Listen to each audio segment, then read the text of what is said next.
For a deeper look at mental health and the conversations that can make a difference, I'm joined by Dr. Jessi Gold, a psychiatrist and associate professor at Washington University School of Medicine in St. Louis. Thanks so much for being with us, Dr. Gold. Those conversations between parents and children are difficult. And I know how you might talk with an elementary school child will be different than talking to a high schooler or a middle schooler. But are there some common threads here, a jumping off point that parents should know about? Yeah, absolutely. Thanks for having me. I think the importance is having the conversation at all. So I think we get really scared to talk about emotions, to talk about feelings, to wonder where that can lead us. But no matter the age of the kid, we should have kids talking about their feelings, knowing that feelings are okay to have, and validating them, sitting with them while they have them, showing them we have feelings too. That's a very easy place to start. Let's talk about the mental health of kids. A study you pointed us to, actually from Cornell, showed children started to feel less stressed after adult vaccinations began long before they were approved. So can you take us inside why that is?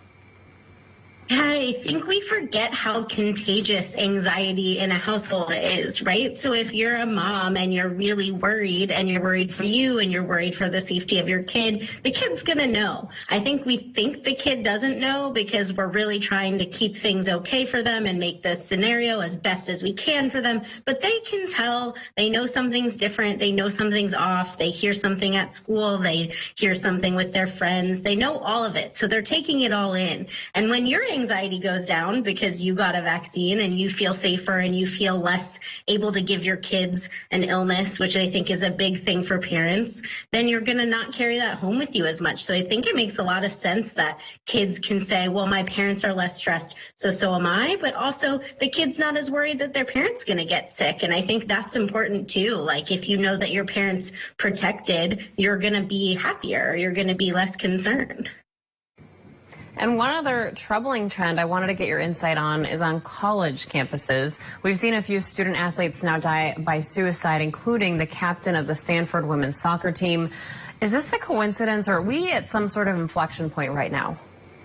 Yeah, I see college students as a population in my clinic, and I think long before COVID, they had really been struggling. It is a population that has long had mental health difficulties. It's a time of transition and identity development.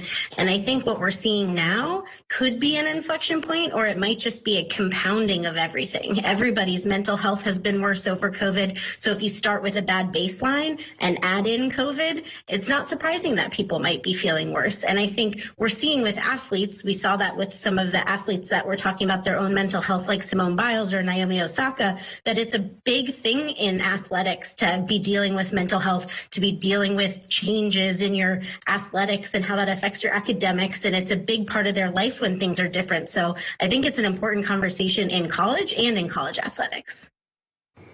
Now, as we've seen, COVID has exacerbated so much. Dr. Jessi Gold, thank you so much. We appreciate your time and insight on this important topic. Thanks for having me.